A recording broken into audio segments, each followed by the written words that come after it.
As we can see from history, there are very many examples of great civilizations that have collapsed. The collapse of various civilizations such as the Roman Empire, the Greek Empire, the Mycenaeans, Assyrians, Hittites, Indus Valley, the Minoans, ancient Egypt, the Sumerians, Mayans, and many others will be explained. The Roman Empire is usually the most studied ancient civilization that has collapsed. One of the causes is that the capital city of ancient Rome, which had a population of about 1.5 million during the reign of Trajan in the early 2nd century, declined to only 15,000 inhabitants by the 4th century. The population declined by more than 99% in the space of a few centuries. However, even though the population decline was documented, the question is, why did the population decline? There are many reasons for a population to decline, such as plagues, famines, natural disasters, war, etc.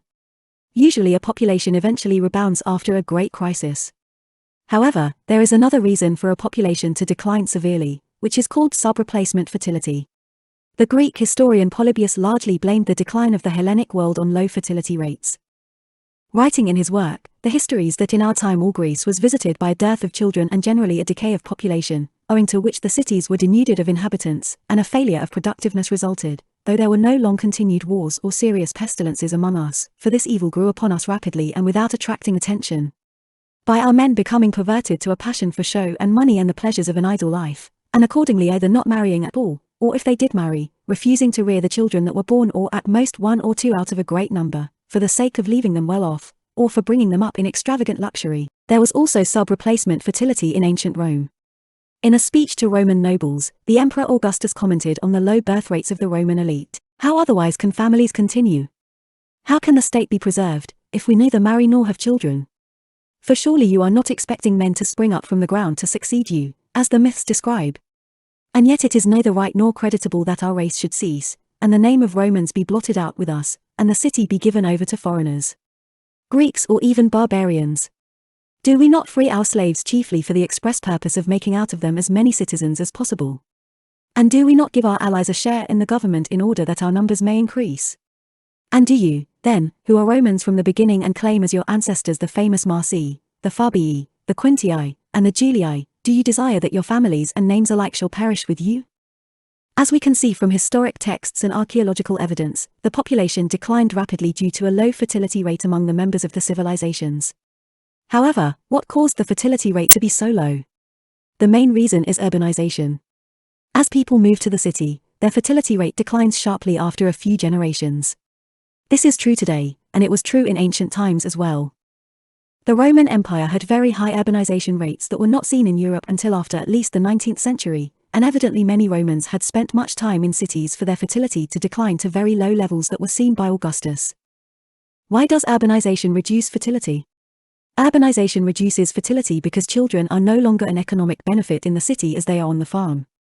It can also be seen that in most countries with high urbanization rates throughout the world today, such as in Europe and East Asia, that the fertility is sub-replacement.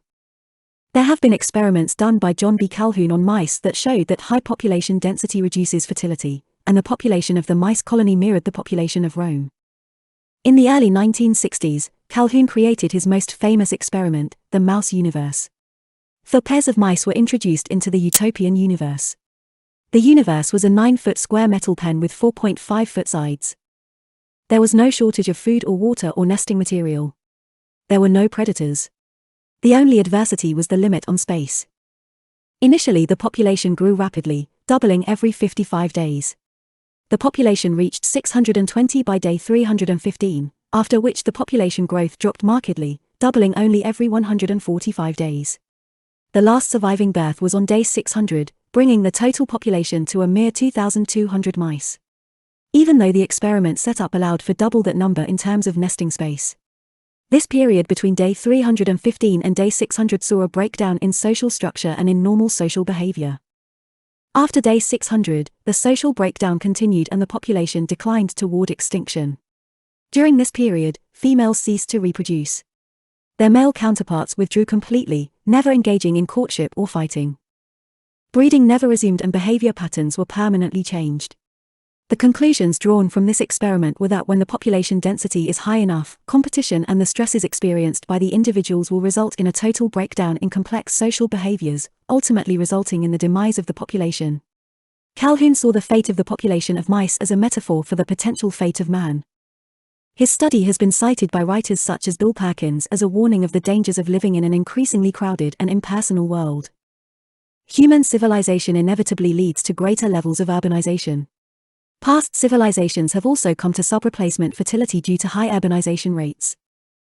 The textbook collapse of the major Roman and Greek civilizations can be seen again in the Late Bronze Age collapse, the Mayan Collapse and other collapses. All of these civilizations shared the same fate in the end. The rapid decline of population. The abandonment of cities. The invasion by barbarians. It can all be attributed to sub-replacement fertility, which the Roman and Greek historians have told us about, and which we are seeing in the world today. The future of humanity. As the majority of the people on the earth in the past have lived in primarily rural areas, we have had sustained growth. Especially with the health explosion which has happened recently. However, now the majority of the world is moving to urban cities and the urbanization rate is increasing all the time. Currently around 50% of the world live in sub-replacement fertility countries. By the end of the century, the UN predicts that only a handful of countries will have replacement fertility. If the trend persists, the human race will go extinct like the ancient Romans and Greeks and the other great civilizations before them. Once a population starts to decline from sub-replacement fertility, it is impossible to stop the decline without immigration. And even immigration is a temporary solution, as the immigrants will also copy the habits of the host population. Eventually, a population with sub-replacement fertility will disappear. Since no past civilization on Earth has been able to survive sub-replacement fertility due to low fertility from high urbanization rates, we can see that the contemporary solutions available to us have very low chances of success.